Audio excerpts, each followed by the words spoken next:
Plus que de rompre avec les erreurs du passé que le président de la transition, le colonel Mamadi Doumbouya, résumait comme suit: l'instrumentalisation des institutions républicaines, de la justice, le piétinement des droits des citoyens, l'irrespect des principes démocratiques, la politisation à outrance de l'administration publique, la gabegie financière, la pauvreté et la corruption endémique, il les a répétés et amplifiés à la vitesse de la lumière.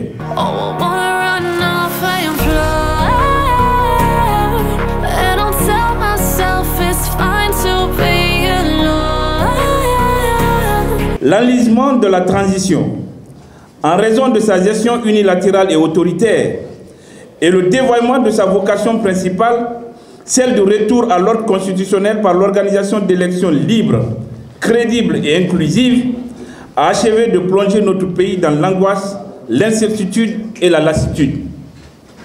S'il est un constat largement partagé par une grande majorité de Guinéens, c'est que l'arrivée au pouvoir du CNRD, le 5 septembre 2021, loin d'ouvrir une transition, marque plutôt la continuité d'un régime autoritaire qui entend s'accrocher au pouvoir le plus longtemps que possible et gouverner par la seule force des armes et non du droit.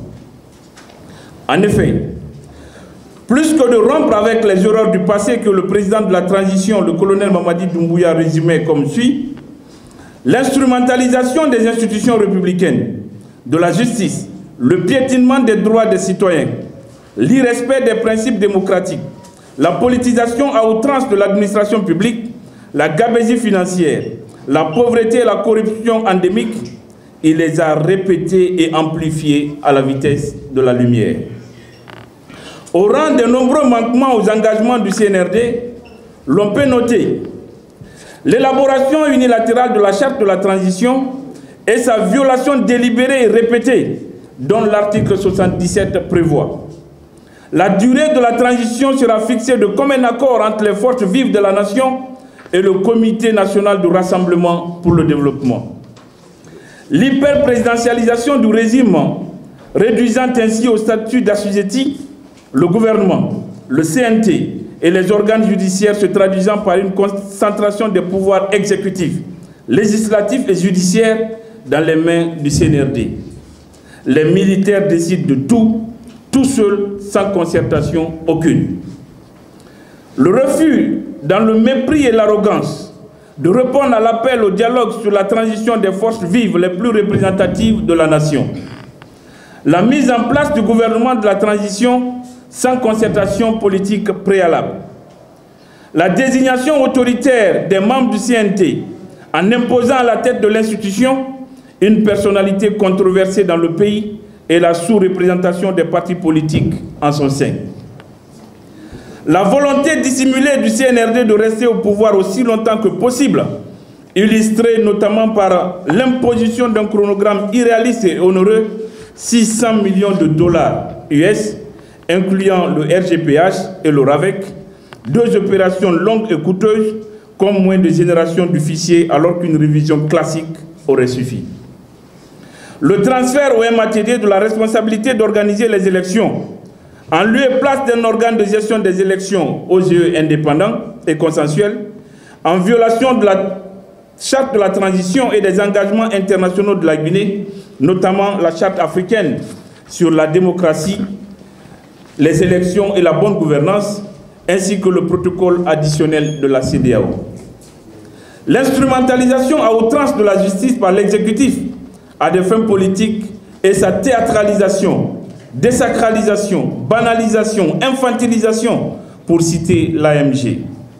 Les multiples atteintes portées à la liberté de la presse, avec la répression de journalistes, le démantèlement par effraction des émetteurs du groupe de presse Afrique Vision, le brouillage des ondes des radios FIM FM, Doma FM, ainsi que le sabotage de la presse en ligne du Matin inquisiteur et des réseaux sociaux commandités pour faire taire toutes les voix dissonantes. Le gel des comptes et la dissolution ciblée des conseils communaux pour les remplacer par des délégations spéciales en violation flagrante du Code des collectivités locales. La décision de nomination des membres du conseil de quartier et de district par les gouverneurs de région, une atteinte grave à la démocratie locale notamment au principe de la libre administration des collectivités locales. La réquisition illégale de l'armée par le MATD pour le maintien et le rétablissement de l'ordre public. Les nombreuses nominations à caractère ethnique dans l'administration publique entraînant une rupture d'égalité entre citoyens, le mérite n'étant plus le critère de choix. La restriction des droits et libertés des citoyens, dont la liberté de réunion et d'association, la liberté d'expression et d'information et l'interdiction générale et absolue de manifester dans les rues et sur les places publiques, à l'exception des mouvements de soutien du CNRD. La diatribe du colonel Mamadi Doumbouya contre la démocratie qui, selon lui, a du mal à s'adapter à nos réalités, à nos coutumes, à notre environnement, à la tribune des Nations Unies est une preuve éloquente de sa méconnaissance des textes fondateurs de l'Union africaine et la communauté économique des États de l'Afrique de l'Ouest, CEDEAO. La course effrénée à l'enrichissement illicite et la corruption à grande échelle, caractérisée notamment par le recours abusif au gré à gré, avec son lot de surfacturation, malversation et rétrocommission. Les assassinats répétitifs en toute impunité de plusieurs manifestants par les forces de défense et de sécurité dans le cadre des manifestations politiques et pacifiques. Tous ces manquements et violations graves ont altéré profondément le climat socio-politique, conduit à la situation de blocage actuelle et transformé cette transition en un véritable cas d'école de démagogie populiste où le superflu l'emporte sur l'essentiel. En l'absence d'un chronogramme crédible et d'un budget réaliste des élections, d'un organe de gestion de ces élections, d'un code électoral, d'un opérateur technique, d'un fichier électoral, l'on peut soutenir, 2 ans après le putsch, que la volonté politique de diligenter le retour à l'ordre constitutionnel dans le respect des règles et des principes de démocratie et de l'état de droit n'existe plus au niveau de la junte guinéenne. L'ANAD réitère son engagement à se battre résolument pour un retour rapide à l'ordre constitutionnel et tant attendu qu'aucun glissement de calendrier ne sera accepté. Vive l'ANAD, vive la démocratie, vive une Guinée une et indivisible. Je vous remercie. Just to find somewhere that finally feels like home. Oh, oh, oh. I hate all this overthinking.